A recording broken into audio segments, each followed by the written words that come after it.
hit them hard yesterday, and we're going to hit them again hard today, in case you. And we'll see what happens with the deal. We were really close to a deal. It's a good deal. It doesn't give them the right to have a nuclear weapon. In fact, it totally prohibits them from ever having a nuclear weapon. And I gave them a break at the request of Pakistan. The Field Marshal and the Prime Minister of Pakistan are great. We stopped them from going to war with India. You would have had a nuclear war if it wasn't for me. امریکی صدر Trump کا ایران پر آج بھی شدید حملے کرنے کا اعلان۔ اوول آفس میں میڈیا سے گفتگو کرتے ہوئے کہا کہ پاکستان کے کہنے پر ایران کو بریک دیا، پھر بھرپور حملے کریں گے۔ وزیر اعظم پاکستان اور فیلڈ مارشل میرے بہت اچھے دوست ہیں۔ پاکستانی قیادت امریکہ ایران معاہدے کے لیے کوششیں کر رہی ہے، ایسی ڈیل چاہتے ہیں جو بامعنی اور ہمارے مفاد میں ہو۔ سوشل میڈیا پر بیان میں ٹرمپ کا کہنا تھا کہ ایران نے معاہدے میں بہت وقت لے لیا، اب قیمت چکانا پڑے گی۔ ایران کی فوج مکمل طور پر تباہ و برباد ہو چکی ہے، ایران صرف باتیں کرتا ہے، عملی طور پر کچھ نہیں کرتا۔ ایران کی ناکامندی بحری جنگی تاریخ کی سب سے کامیاب ناکامندی ہے۔ ایران کے لیے اب سب کچھ ختم ہو گیا ہے۔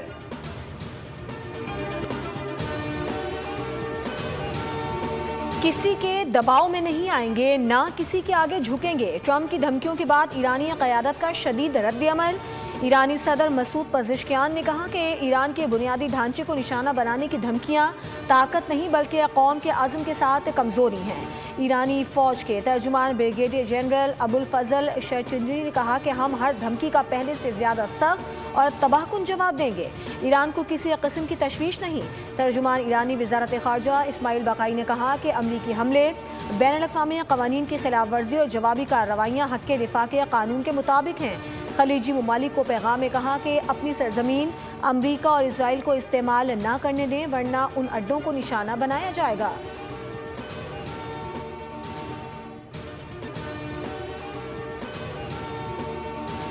ایران کے بحرین، کویت اور اردن میں امریکی اڈوں پر میزائلوں اور ڈرون سے حملے۔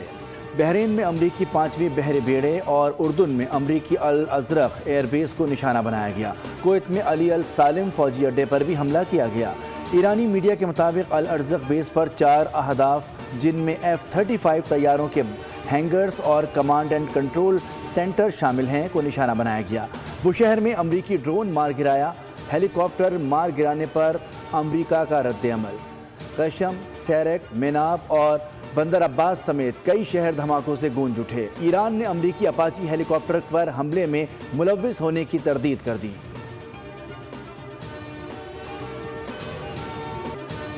امریکی افواج نے بحیرہ عمان میں بھارتی آئل ٹینکر کو فضائی حملہ کر کے ناکارہ بنا دیا۔ کیمیکل ٹینکر شپ کو عمان کے قریب نشانہ بنایا گیا۔ بھارتی جہاز کے عملے کے 21 ارکان کو بچا لیا گیا جبکہ 3 لاپتہ ہیں۔ امریکی فوج کی سینٹرل کمانڈ کے مطابق امریکی طیارے نے بھارتی جہاز کے انجن روم کو نشانہ بنایا کیونکہ عملہ امریکی فورسز کی بار بار دی گئی ہدایات پر عمل کرنے میں ناکام رہا۔ بھارتی وزارت خارجہ نے نئی دہلی میں امریکی ناظم الامور کو طلب کر لیا۔ شام کو یہ یہاں سے روانہ ہوئے ہیں اور اس میں چھوٹے چھوٹے بچے تھے، فیملیز کے تھے، خواتین زیادہ تھیں، خواتین کی زیادہ تعداد تھی۔ ڈرائیور کی اوور سپیڈنگ کی وجہ سے گاڑی جو اوور ٹرن ہوئی اور جو ریٹیننگ والے اس کے ساتھ ہٹ ہوئی۔ مین دروازہ بند ہونے کی وجہ سے اور آگ لگنے کی وجہ سے جو سواریاں تھیں ان کو باہر نکلنے میں دشواری ہوئی۔ مری گھومنے جانے والی ملتان کی فیملی کو موت مل گئی۔ مری ایکسپریس وے پر مسافر وین حادثے کے بعد جل گئی۔ ڈی پی او مری نے 10 افراد کے جاں بحق ہونے کی تصدیق کر دی۔ وین میں آگ لگنے سے 13 سیاح جھلس کر زخمی ہوئے۔ ریسکیو ٹیم نے زخمیوں کو پیمس اسپتال منتقل کیا۔ اسلام آباد سے مری کی طرف آتے ہوئے وین بے قابو ہو کر حفاظتی بیریئر سے ٹکرائی جس کے نتیجے میں فیول لیک ہونے سے گاڑی میں آگ بھڑک اٹھی۔ وزیر اعلیٰ پنجاب مریم نواز کا قیمتی انسانی جانوں کے ضیاع پر دکھ اور افسوس کا اظہار۔ زخمی افراد کے فوری اور بہترین علاج کی ہدایت، رپورٹ طلب کر لی۔ مظفر آباد کے قریب پاکستان فوج کا MI-17 Halley copter take of کے دوران فنی خرابی کے باعث گر کر تباہ۔ ہیلی کاپٹر میں سوار تمام افراد نے جام شہادت نوش کیا۔ ریسکیو اور امدادی ٹیمیں فوری طور پر جائے حادثہ پر پہنچ گئیں۔ صدر وزیر اعظم chief of defence staff field marshal Asim Munir کا افسوسناک سانحے پر گہرے دکھ اور رنج کا اظہار، سوگوار خاندانوں سے دلی تعزیت کی۔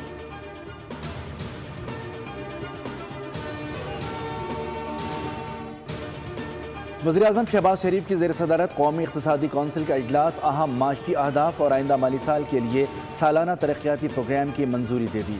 قومی اقتصادی کونسل نے وفاقی PSDP کی مد میں 1000 ارب روپے کی بھی منظوری دی۔ اجلاس میں چاروں صوبوں کے وزرائے اعلیٰ شریک، معاشی اور ترقیاتی ترجیحات کا جائزہ لیا گیا۔ ترقیاتی منصوبوں سے متعلق اہم امور پر اتفاق۔ قومی ترقیاتی پروگرام کے تحت انفراسٹرکچر، توانائی اور سماجی شعبوں کو ترجیح دینے کا فیصلہ۔ وزیراعظم نے ترقیاتی فنڈز کے مؤثر اور شفاف استعمال کو یقینی بنانے کی ہدایت کی۔ کہا روزگار کے مواقع پیدا کرنے اور معاشی سرگرمیوں کے فروغ پر خصوصی توجہ دی جائے۔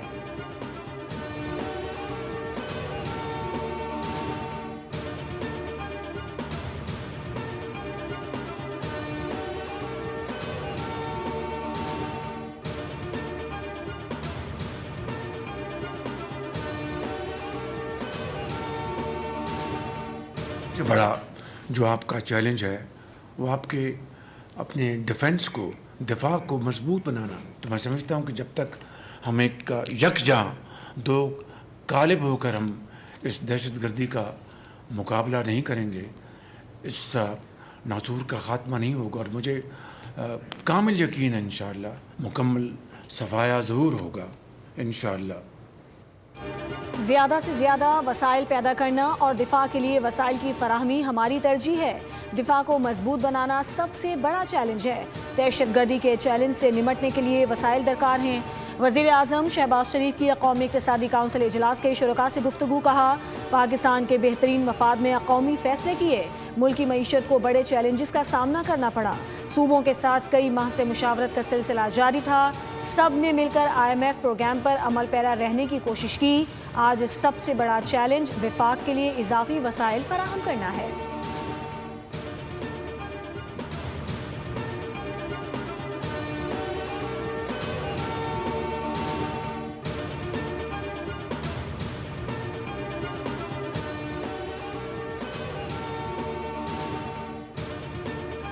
تنخواہ دار طبقے کو ٹیکس ریلیف دینے کے لیے تجاویز تیار کر لی گئی۔ 1 سے 3 لاکھ ماہانہ تنخواہ والوں کے لیے ٹیکس میں کمی کی تجویز ہے۔ ذرائع کے مطابق تنخواہ دار طبقے کے لیے ٹیکس سلیبس 6 سے بڑھا کر 8 کرنے کی تیاری کی جا رہی ہے۔ 12 سے 32 لاکھ سالانہ آمدن والوں کے لیے 3 سے 10% ٹیکس ریلیف تجویز کیا گیا ہے۔ 41 لاکھ سالانہ آمدن والی آخری سلیب کو بڑھا کر 70 لاکھ کرنے کی تجویز ہے۔ برآمد کنندگان پر 1% ایڈوانس ٹیکس ختم کرنے کی تجویز بھی زیر غور ہے، جس سے آئندہ بجٹ میں 60 ارب روپے تک ریلیف ملنے کا امکان ہے۔ حتمی منظوری کے لیے IMF سے مذاکرات جاری ہیں۔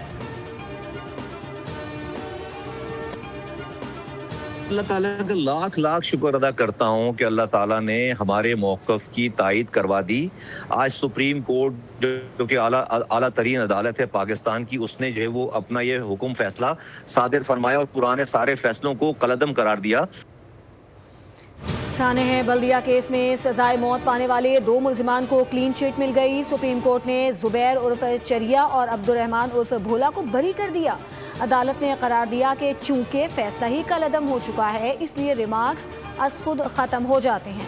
سانحہ بلدیہ فیکٹری میں 259 افراد جاں بحق اور 59 افراد زخمی ہوئے تھے۔ مصطفیٰ کمال نے بلدیہ فیکٹری سے متعلق سپریم کورٹ کے فیصلے کو MQM کی جیت قرار دیا۔ بول نیوز سے خصوصی گفتگو میں کہا کہ آج ہماری جماعت ایک بار پھر سرخرو ہوئی۔ کہا تھا بلدیہ فیکٹری آتش زدگی حادثہ ہے۔